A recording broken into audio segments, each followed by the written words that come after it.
Initially we were going to use pieces of flooring, but I forgot to set aside suitable lengths. So we went over and bought a piece of lumber, ripped it, here it is going through the planer, making beautiful shavings.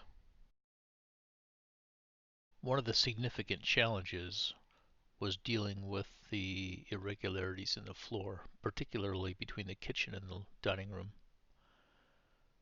I chose to add shims to the board and then rip it to account for the difference in height. Kind of hard on the blade, but you can see here that it worked pretty well. Alright, let's see how this goes. So here's a threshold that we're going to try to put the bevels on. It's already been cut, groove, thickness. So go ahead and start here. Work it about in the middle,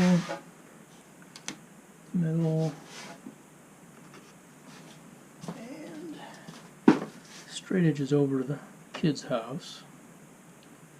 So use this instead.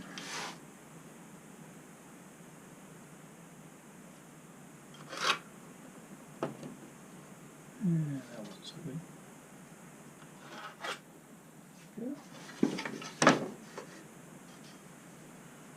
This is the edge just cuts. It's a little trickier. Slightly less than half. Trying to keep the top bevel looking somewhat normal. Totally winging this, so see how it turns out.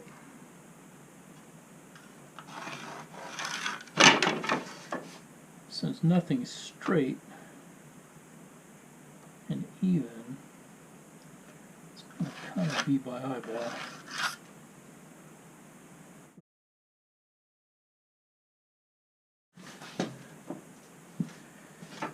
Okay, and then here we'll go ahead and work it in thirds, 2 inches, so 5/8 works pretty good.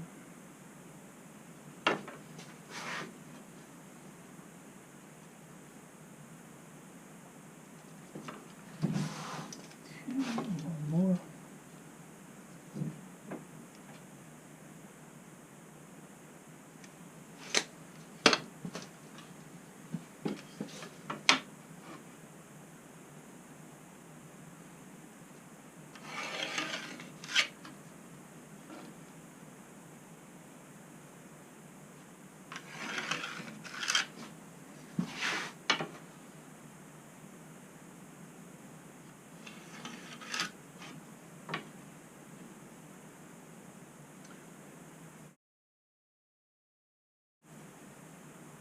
Not doing 64ths.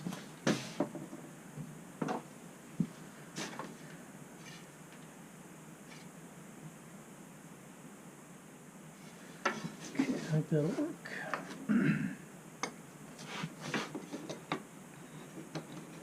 Quite a little contraption here to clamp this thing down.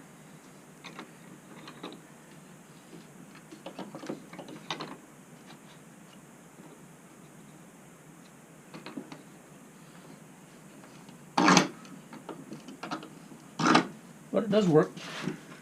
Okay.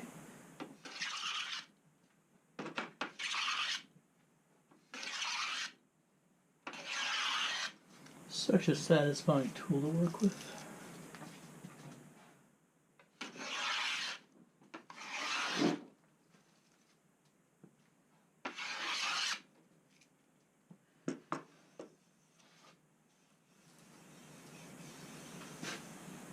And I think that just about does it. We'll get a little more on this end.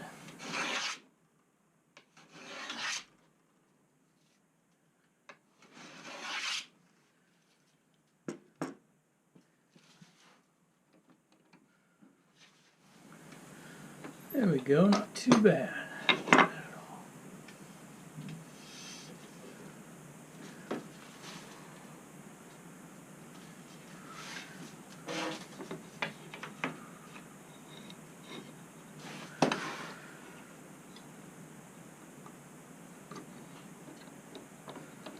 We're going to use this to clamp this, 'cause this is off a bit. There we go.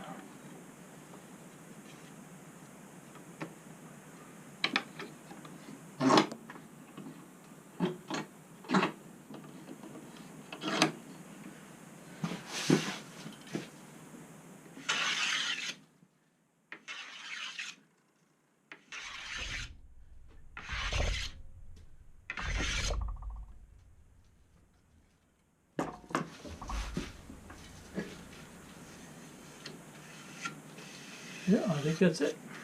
Alright, I'll cut this guy loose.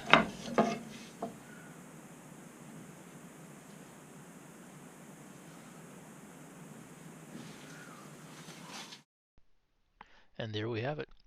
A slot in the middle for a spline that will lock it between the two flooring sections. Variable height to account for the difference in thickness of the two floors.